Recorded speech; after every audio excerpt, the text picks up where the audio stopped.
Hi, this is Graeme Donaldson, co-host of Classical Stuff You Should Know, and you're listening to Pints with Jack.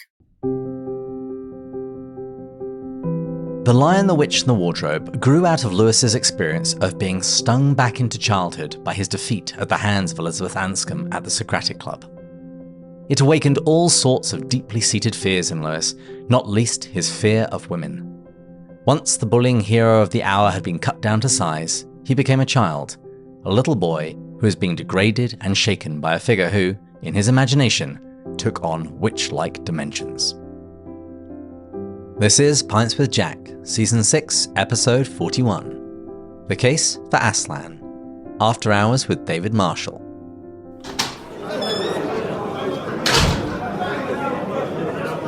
Welcome everyone. Here on Pints with Jack, we are reading our way through the works of C.S. Lewis. And at the moment, we are in Narnia month. And today's opening quotation comes from the pretty notorious C.S. Lewis biography by A.N. Wilson.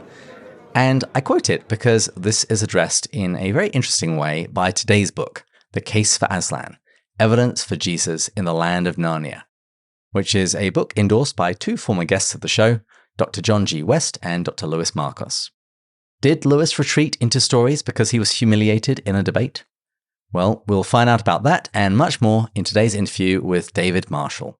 David Marshall is a writer and a teacher. He blogs over at Christ the Tao and has spent a good chunk of his life living in China. He's written many books, such as How Jesus Passes the Outside Test, The Inside Story, and the Faith-Seeking Understanding Anthology. But he is here today to talk about The Case for Aslan, Evidence for Jesus in the Land of Narnia. David Marshall, welcome to Pints with Jack. Thank you. Any friend of C.S. Lewis is a friend of mine, so good to meet you. Yes, and we were chatting before. You're currently in my old stomping grounds of Seattle, and at least from the video stream, it looks like the sun is shining there. And it immediately cast doubt on your statement that you were in Seattle, because I only ever remember rain. You know, almost every city in Northern Europe gets a lot more rain and clouds than Seattle does. We put out that it rains constantly here in order to keep the Californians away. It's a good strategy, but I do remember an awful lot of rain. Then again, a girl had just dumped me at the time, so who knows how my memory is playing tricks on me. But it depends on the season. Yes. No, it is true. I actually do remember the springs and the summers being actually quite gorgeous. Well, today I'm enjoying some chrysanthemum tea. Are you drinking anything? Oh, some fizzy stuff from the fridge. I've been up on the roof roofing with my son, so I needed something cold. Lovely. Well, cheers. Very often when I'm interviewing someone, I can find out a lot about them from Google and taking a look at their digital footprint on the internet. However, your digital footprint was very small, particularly for someone who also has a blog. So for our listeners and for my own curiosity, would you mind just telling us a little bit more about yourself? Sure. I could call myself an apologist or an historian or a theologian. I'm not exactly sure what I am. You would think that by the time one reached my age, one would have figured that out. But I'm also a teacher. I've taught in universities and I've taught in high schools as well. I've worked as a missionary in East Asia. And some of the things that I did there when I was young, I tried to help girls who had been forced into prostitution, tried to rouse the church to go out into the red light district and do something about that. But more recently, I've mostly been teaching. And where did C.S. Lewis fit into your life and spiritual journey? Well, I grew up in Seattle, and about the end of the Vietnam War, Seattle in those days was a one company town. Boeing was the company. There was no Microsoft, no Amazon, no Starbucks. Imagine that. So when Boeing had to stop selling so many weapons to the military after the Vietnam War, the city went downhill economically, and my father was a builder. My father got a job up in Alaska doing some building up there. So we went all up to Alaska for about 5 or 6 years. And it was actually in Alaska that I had 2 encounters with C.S. Lewis, which had a big impact on my life.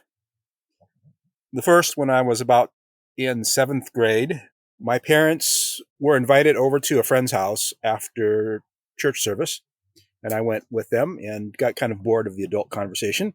So I went down into the basement below where there was a little library, and I started picking up the Chronicles of Narnia and reading those. And that's when I started reading the Chronicles of Narnia. But later on, after spending some time in Alaska, coming back to Seattle, going to the University of Washington, having a bit of a crisis of faith, working on a Russian fishing boat for a while as a translator, where in those days it wasn't a Russian fishing boat, it was a Soviet fishing boat. And it was still the communist era. So the idea of God, the idea of Christianity was scoffed at. And everybody was nice to me because I was the company representative, I was the translator. But after a couple of months on the ship and after going to the University of Washington, I had some difficulty wondering. I was wondering if God was really there, to be honest. And I went up to Alaska as a counselor at a place called Echo Ranch Bible Camp. Mostly I counseled Sitka spruce. I climbed up a ladder with a chainsaw and cut branches off of trees. And one evening, everybody else was off doing something, and I was sitting in the dining room thinking about life, and I picked up a copy of Mere Christianity, and I started reading that. The chapter that really got me was the chapter called The Great Sin of Pride. And I realized from reading that chapter that I was proud, and that dealing with my pride and with my arrogance and with my desire to be the big cheese, I guess, to get people's attention, I realized that was going to be a challenge for me the rest of my life. And that I was a Christian already. I had become a Christian at the same camp when I was 12 or 13 years old. But this was kind of a new commitment. Wow. Yeah, I heard that chapter also had a big effect on Chuck Colson. That was the chapter that got him as well. Yes, he talks about that as well. Of course, he had more to be proud about by the time that he read that chapter. But pride is something that doesn't take a whole lot. It's like a little seed that'll grow just about anywhere. Well, you just mentioned about a Russian fishing boat, and you live in China a lot of the time. How many languages do you speak? Because I'm a book person, I probably read more languages than I speak. But I read modern and classical Chinese, and I used to read Russian, but I'm a little bit rusty on it. Some Japanese. I'm reading, the New Testament in Koine Greek. That pretty much covers it. A little bit of French here and there. Just to keep things interesting. I love it. Well, I opened the episode by quoting Ian Wilson's biography of Lewis, where he makes various claims about Lewis's debate with Elizabeth Anscombe and Lewis's decision to write fairy tales. What do you make of Wilson's claims? Ian Wilson is the best of biographies and biographers and the worst of biographers. When it comes to style and sometimes insight, he's the best. But it seems that he didn't feel like he needed to know his subject very well before he started writing about him. His biography of Jesus is also quite interesting, which was written before he returned to faith. So why did Lewis write the Chronicles of Narnia? Basically because he recognized it as the sort of genre, something he wanted to say. Well, there's a lot of different ways of putting it. He had a picture in his mind of a fawn walking through the forest famously, carrying an umbrella. What says something that I think is very interesting. He says, growing up consists of is not of leaving things behind that you enjoyed as a child, rather gaining something new. So, for example, he would say, now I don't remember which alcoholic beverage he was referring to. I didn't drink that when I was a child, but I still enjoy some of the drinks that I liked when I was a child. Lewis never left behind his love of the kinds of fairy tales and stories that Chronicles of Narnia belongs to. There's no mystery about that. Okay, so there's a few points here that I think are really quite interesting. First of all, the idea that C.S. Lewis was afraid of women is really quite remarkable, it seems to me. Mm-hmm. He hadn't married at that point, it's true. But if you read his correspondence with women is as respectful and engaged and humorous, and the type of people that he corresponded with, like Ruth Widder and Dorothy Sayers, and a whole bunch of people like that, all through his correspondence, you can see that no, he wasn't afraid of women at all. Often he corrected them. There's a certain kind of fear, I suppose, that consists of not being willing to speak up to a woman and tell them that they're wrong, but he was certainly willing to banter with them and have fun and joke and disagree, laugh at them and receive correction from them. There's no hint or trace of fear of women as a whole in Lewis's relationships with female sex. So that's just, to me, it's quite ridiculous. As for his famous debate with Elizabeth Anscombe, of course, lots of people have written about that. You could say that Lewis lost a few points in that debate. There's no doubt about it. But he wasn't traumatized by it. And the other fact is that after that debate, he often engaged in apologetics. He didn't stop doing that. I think one of his most powerful bits of apologetics, maybe is not book length, but Fern Seed and Elephants, to my mind, is one of the strongest arguments for the Gospels that has ever been written. And I think it still applies to the contemporary scene of New Testament scholarship. Now, one of the themes of my book, The Case for Aslan, is that Lewis's arguments for the Christian faith were good when he gave them, but they've even become stronger since then, rather than becoming weaker.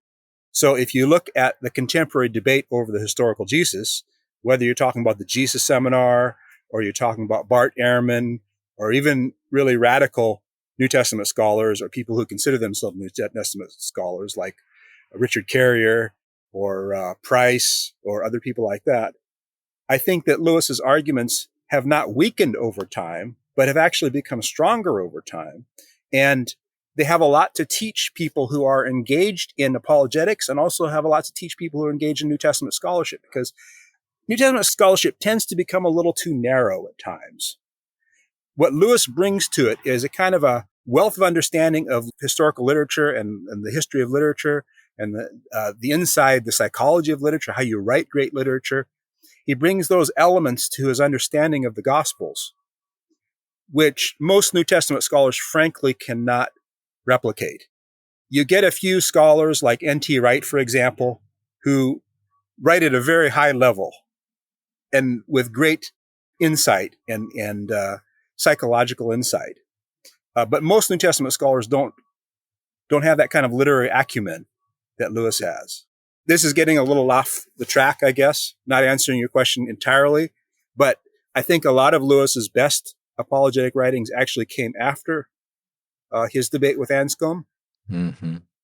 And even as Reppert points out, when he corrected miracles, he didn't have to correct a whole lot. He just made a few changes. And to be frank, I don't agree with Lewis on everything when it comes to some of his arguments in that book either. I think I would agree with you that some of his strongest apologetics comes later, but it's not necessarily in that literary genre.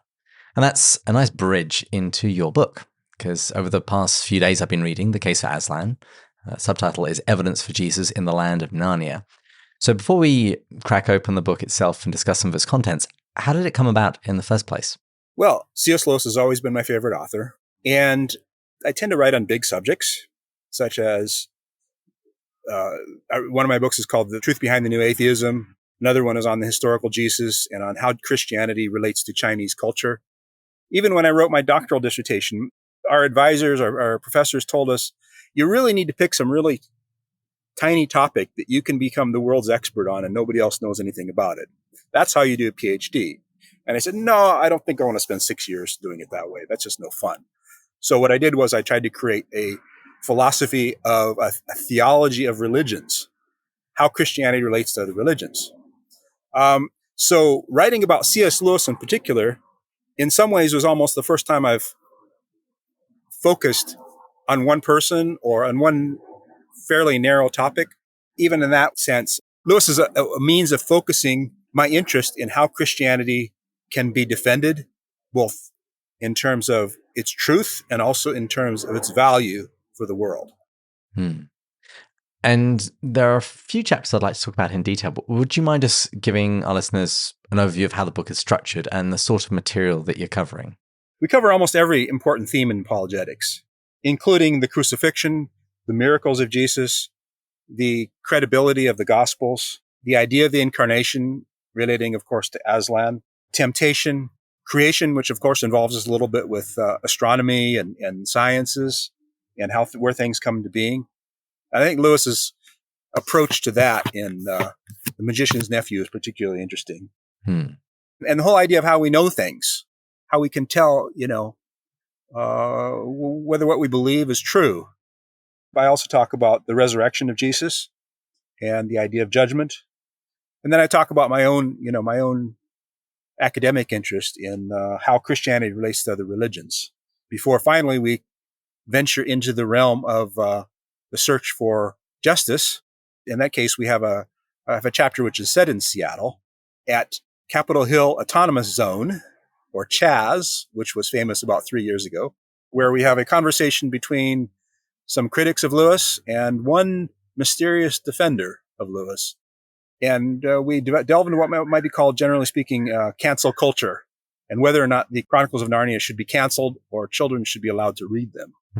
So we cover a lot. Yeah. Oh, absolutely. And you're linking all of this not just to Narnia, but a lot of other books by Lewis. I think probably one of the best chapters to give our listeners a flavor of your book is the opening chapter, Puddleglum's Wager. Is Narnia just a dream? And this is clearly a reference to the Silver Chair, where there is a debate in the underworld. What do you talk about in that chapter? I compare Puddleglum to Alvin Plantinga. Lots of P's. Plato. Of course, Lewis was a fan of Plato, and whatever you can say about Plato's ideas, G.K. Chesterton called him the father of faddists. Well, Plato had some bad ideas, such as the idea that marriage, parents shouldn't know who their children are in the ideal state. They had some flaky ideas, as Chesterton pointed out. But he was really one of the great writers of the ancient world. And he had a gift for describing philosophical concepts through picture stories. And one of his great stories, of course, was the allegory of the cave. In the allegory of the cave, Plato says, a man has been born into a dark, dark cave as a slave, and he's never been outside of the cave. And this cave is a picture of the world.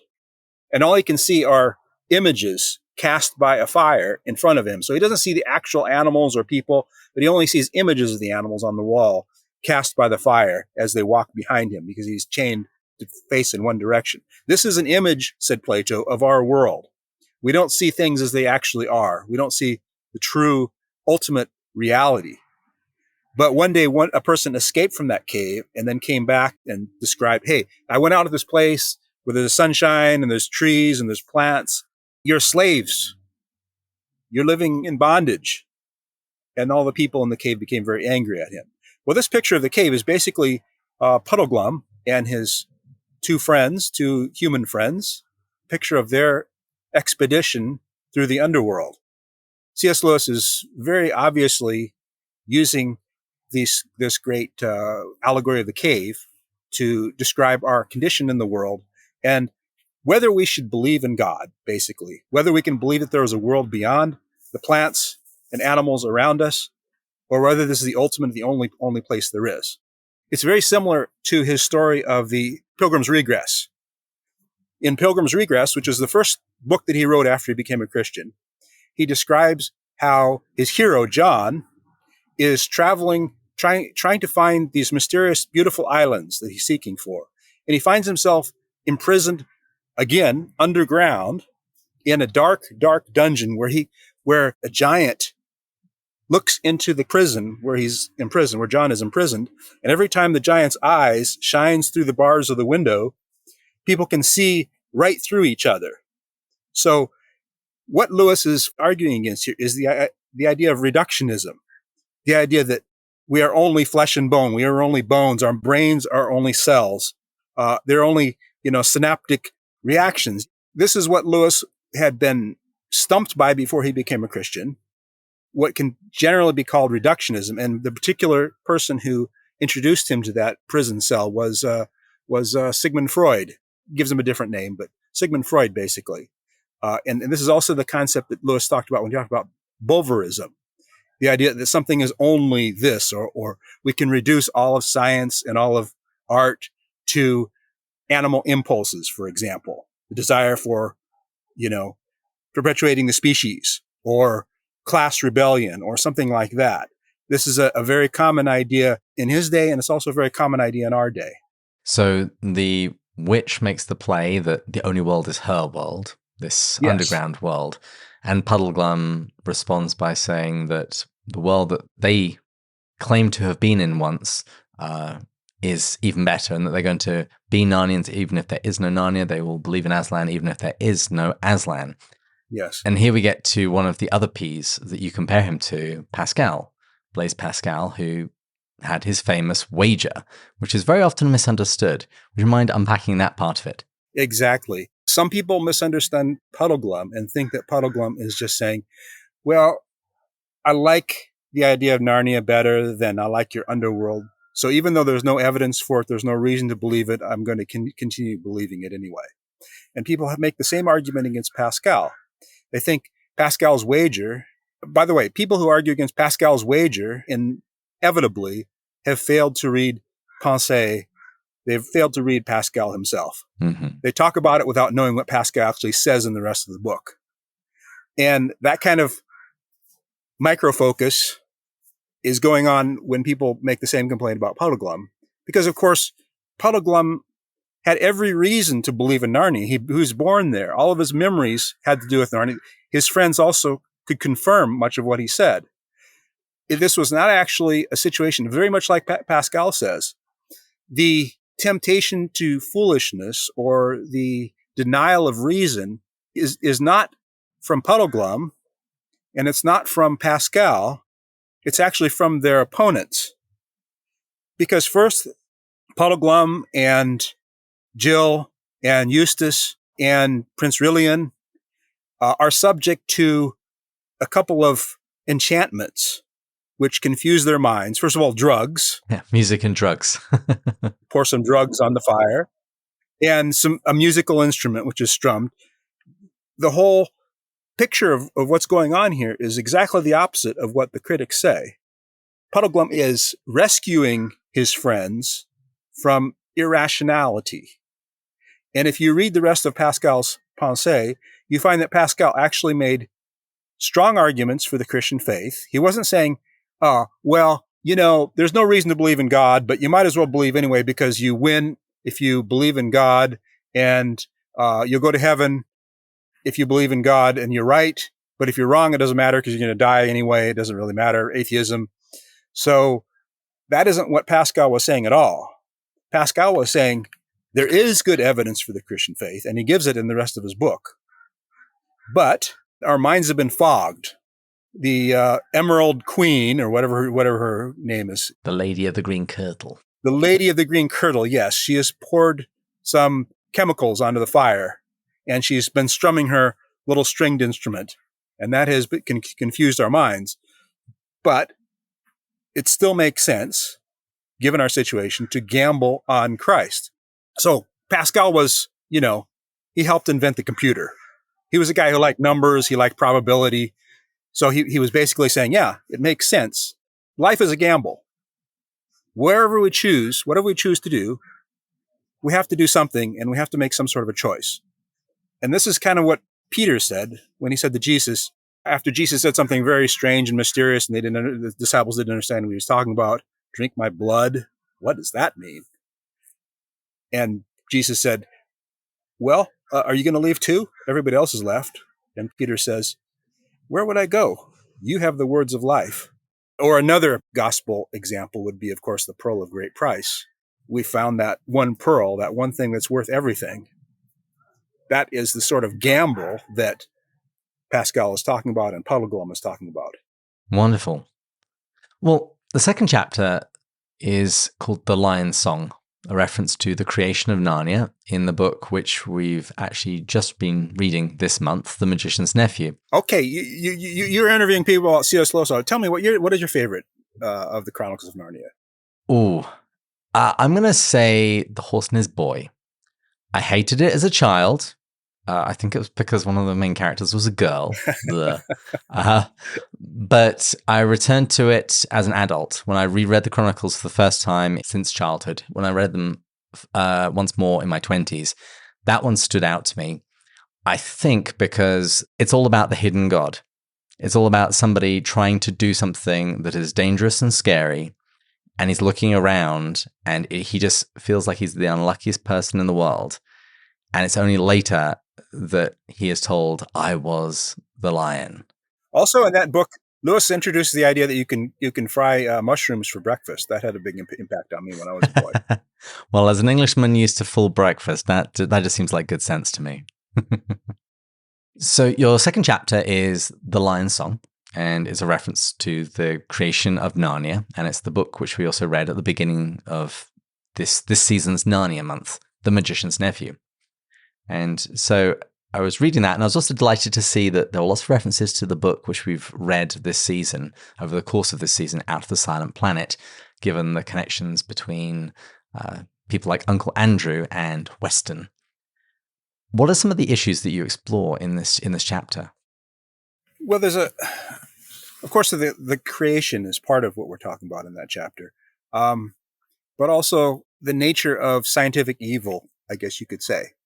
Now, Christians have different ideas about how God created things, and I find that I'm able to avoid those debates to a certain extent in that chapter, even though I have my own opinions, because Lewis kind of goes deeper, I think, in some ways than our ordinary debates about how exactly God created the universe. Aslan creates Narnia through a song. What is a song? A song is a pattern of sounds, a melody, and a beat.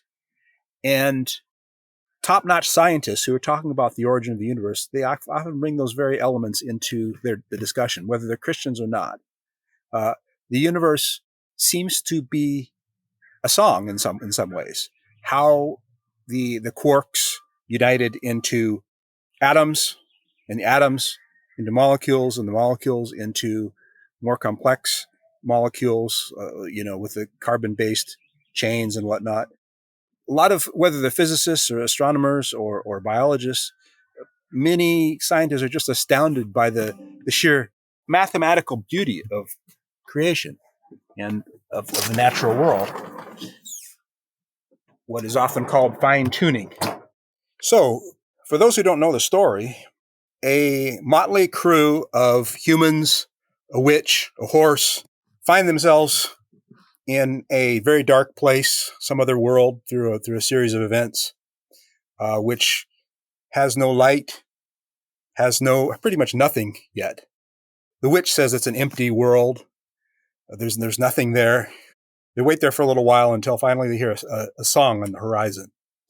And the song seems to correspond with the appearance of different things in that world, beginning with the sun, with the stars, the sun, and then gently waving grass that comes rippling across the valleys, and the whole plant kingdom emerges, and then the animals begin to pop out of their holes in the ground. What is Lewis saying about creation in this story? He's not necessarily saying that he has a particular theory about how the world came into being, but that there is a melody, a pattern behind it, which could be described as a song. And one of my favorite philosophers is the Chinese philosopher Lao Tzu. And Lao Tzu's famous description of creation was, Dao sheng yi, yi sheng er, sheng san, san sheng wu, wan wu. The Tao gives birth to the one gives birth to the two gives birth to the three, and the three gives birth to all things. Now, some people will say maybe that's the Trinity. Lao Tzu doesn't describe the exact sequence, or he doesn't give a scientific explanation for how things came into being. But I think there's an agreement here between C.S. Lewis and the great Chinese philosopher Lao Tzu, that how God brings things into being, there's a process there, and we can intuit it from what we see of creation. We can feel the echoes of that song in our hearts as we walk through the woods or up a mountain or walk along the sea, even if we can't precisely define exactly how God brought things into being. But you can go quite deep in that scientifically as well. And people have, talking about the odds against the gravitational constant or different scientific problems, the lack of entropy of the universe in its original state, according to Roger Penrose and different people like that. We'll talk about that. And they'll go into great detail. And they'll say, if you compare the creation of the universe to an orchestra playing, say, one of Tchaikovsky's or Beethoven's great symphonies, the odds against getting all the pieces in place and things coming into being just as exactly as they are, they're actually much higher. It's much less likely that the universe would be as well coordinated as it is, then you'd get all these instruments to come in just at the right time to create, Tchaikovsky's Fifth Symphony or something like that. That's one point. There was a comedy duo in England called Morecambe and Wise, and I remember there was one sketch where some famous pianist was on the show, and one of the hosts went to go and play one of his pieces, and the pianist came in and said, "You're doing it all wrong. You're playing all the wrong notes." He says, "No, I'm playing all the right notes, just not necessarily in the right order." And so that coordination is kind of important if you're going to produce a piece of art or a universe that functions. Yes, and the other side of it, and some people have criticized Lewis for being supposedly anti-science. He wasn't a scientist. He could be rather naive in some ways. For example, Out of the Silent Planet or Paralandra, his description of the scientific principles on which the spaceship ran in going to Mars are pretty far-fetched. I don't think you're going to find enough energy in the undiscovered, less observed properties of sunbeams or whatever he says.